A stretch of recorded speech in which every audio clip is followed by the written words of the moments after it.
What is going on, guys? My name is Taylor Stuber, and I'm here to break down this Thursday, January 7th NBA slate on Draftkings Fanduel, and of course, the sponsor of this video, PrizePicks.com.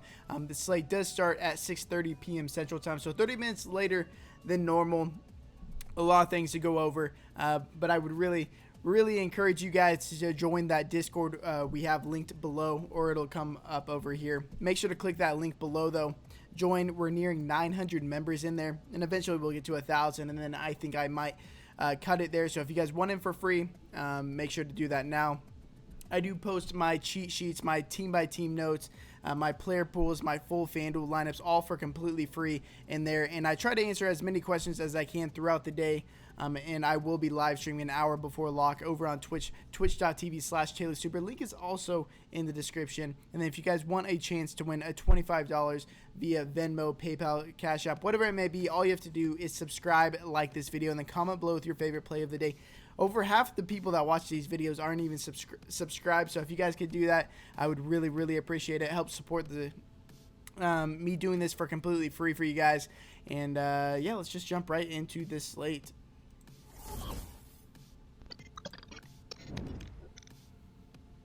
And by the way, guys, if you guys want a quick peek at these team-by-team notes that I go over every single day, these are completely free in the Discord for your reading pleasure throughout the day, so you can easily go back and read over it, and you don't have to keep rewinding this video.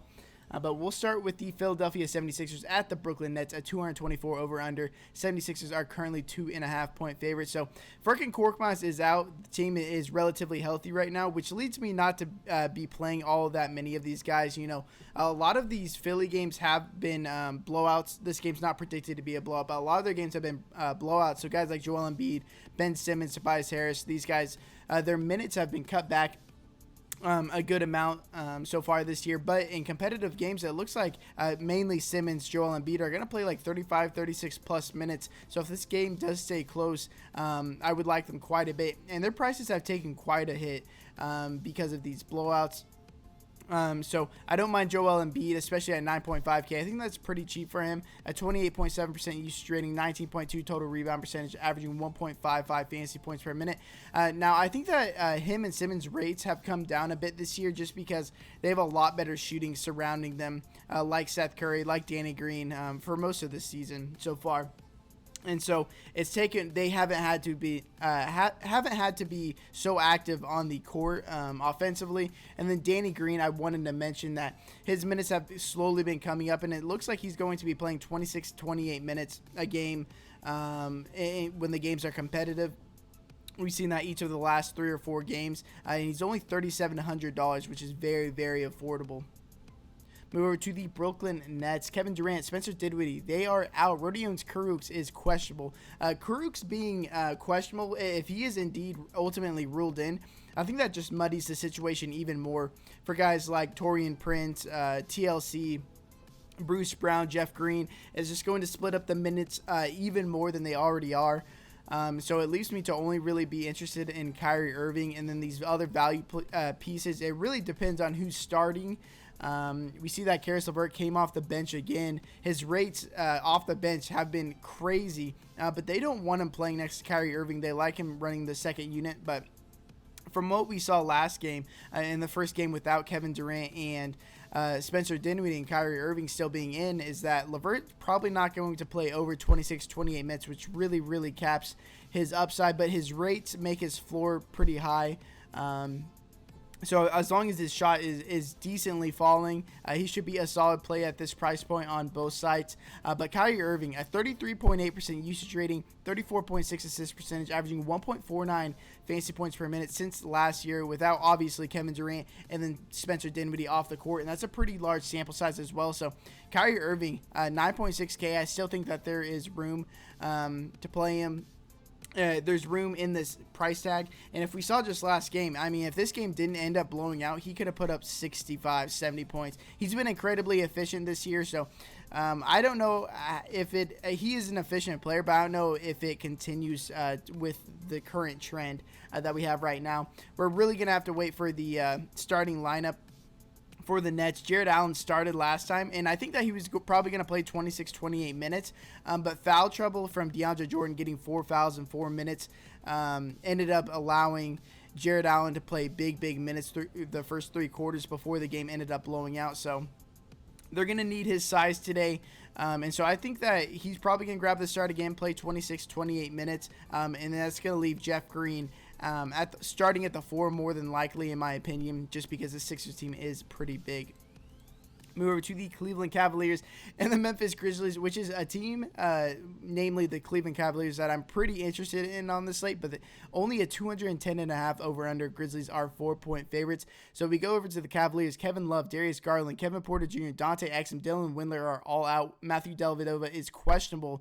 It is second leg of a back-to-back for the Cavaliers, but Cedi Osman is a guy that I really want to talk about on both sides. I think he's too cheap because in the 2 games that Dante Exum and Darius Garland, the 2 main playmakers and ball handlers on this team, Cedi has taken over the playmaking role almost completely. In the last 2 games without them, he has a 33.3% assist percentage and a 31.8 assist percentage. Led the team in both of those games in assist percentage by far, and looked to play 36-plus minutes in both those games. The last time out, he didn't quite get there just because of foul trouble and blowout, but it looks like he was on pace to play 36-plus minutes again because they are just super thin right now with all those guys missing times. And then, rates without Love, Garland, Exum this year, it's really Colin Sexton. He's a 28% usage rating this year without those guys. Cedi Osman, a 21.3% usage rating, 9.7 total rebound percentage, 30.8 assist percentage. Absolutely love Cedi Osman. And then Andre Drummond, if he can get the minutes, if he can get 33, 34 minutes like he should, he has been benched twice this year. I played him both times. That was pretty irritating. He's a 33.5% usage rating, 27.2 total rebound percentage, a 20.6 assist percentage, which is second on the team, averaging 1.44 fantasy points per minute. And all these guys, namely Drummond, Sexton, Nance, Cedi Osman, they should play massive minutes. And I will like to mention Isaac Okoro did return last game from injury, almost played 30 minutes. I think he plays around that 32 minute range today against this Memphis Grizzlies team. He's a fine value play. This slate is pretty barren for value as of right now. Move over to the Memphis Grizzlies. John Morant, Jaren Jackson Jr., John Concher are all out. So overall, this team is just spreading out the minutes like no other. Really, none of these guys are even a safe bet to play over 30 minutes. Dylan Brooks, Kyle Anderson, Tyus Jones are the closest bet, but they're just playing around 30 minutes in a low total game. I don't like these players all that much. One of the interesting things is that Gorgui Dieng has been playing 22 to 24 minutes in the last 4 games, and that's before Jonas got into foul trouble or before the game got out of hand. Gorgui Dieng has just been in the rotation. He's only 4,100, averaging over 1.2 fantasy points per minute. I think he's a very good GPP value play. He was like 4% last time out, and I had a good bit of him. I was definitely over the field with him. And then Brandon Clark has started each of these last 2 games, but they were both against the Lakers, who are probably the biggest team in the league right now. So we'll see if he starts again against Cleveland, who aren't that big of a team outside of Andre Drummond. We could see Grayson Allen get a start here. And then DeAnthony Melton, he's been available the last 2 games, but finally got in the rotation last game. He ended up playing 15 minutes, put up 18.5 fantasy points. So I think he's a solid GPP play. He's still priced down at 3.3K. If he can somehow get into the 20s minutes, he's a very, very good fantasy producer. And I think he would be pretty solid at that price tag. And I will mention on the Memphis Grizzlies side, I think that they are much better plays over on FanDuel, especially Kyle Anderson, Tyus Jones, Dylan Brooks. They're very cheap over there. Move over to the Dallas Mavericks at the Denver Nuggets. At 226 over-under, Nuggets are 3-point favorites. Kristaps Porzingis, Trey Burke, they are both out for the Dallas Mavericks. We saw a really weird lineup from them last time out. Maxi Kleber and Willie Cauley-Stein ended up starting over Tim Hardaway and Dwight Powell. And it's weird because they played the Houston Rockets, who are a really, really small team. They're notorious. They're known for being a small team, even with Christian Wood. Curious to see what the starting lineup ends up being. I think Willie Cauley-Stein is one of the better value plays if he does indeed grab the start again at 3.7K. He averages almost a fantasy point per minute across his career, 0.97 fantasy points per minute this year. If he grabs the start again, 3.7K, don't mind him whatsoever. Really cut into Dwight Powell's minutes, to say the least. Dwight Powell was pretty out of it once WCS got the start there. And then Trey Burke, he's been slowly but surely being phased out of this rotation anyway, so it doesn't affect the minutes all that much for everybody else. I think he only played 8 minutes just that last game out. But Luka Doncic, him and Jokic, if I can find a way to play him and Jokic, I'm going to try to do so. I'm going to try to do everything I can without completely puking looking at my lineup. But Doncic, his true shooting percentage was way down at the beginning of the year, and his fantasy production reflected that. It was down a full 8%, but now it's creeping back up. It's only 4% down from his career and last year's. But this year, he has a 37.5% usage rating, a 15.9 total rebound percentage, 42.2 assist percentage, averaging 1.5 fantasy points per minute. He leads the team in all of those rates. Only 2 players in the league lead their teams in usage, assist percentage, total rebound percentage, and fantasy points per minute, and they are both in this game, Luka Doncic and Nikola Jokic. Both these guys should play big minutes, assuming this game stays competitive. Nuggets are currently only 3-point favorites, so if you could get both of them, they correlate very well. And then especially over here on Prize Picks, which, by the way, if you guys aren't playing over here, I think it's one of the better sites to play for. Really high upside for your money. Pairing the over with Luka Doncic and Nikola Jokic, I really like doing, because if this game does stay competitive, I'd be hard-pressed to imagine that they both don't hit these overs pretty easily. 60-65 fantasy points is very well in the realm of possibilities for both of these players. And if you guys really want to help support me, the best possible way, literally the best possible way, is to sign up using my code Taylor, Taylor, over here on PrizePicks.com. And depositing, you'll receive a 100% match bonus up to $100. And let me know, and I will try to get to my favorite place to you guys every day in that Discord. Yeah, that's by far the best way to help me out.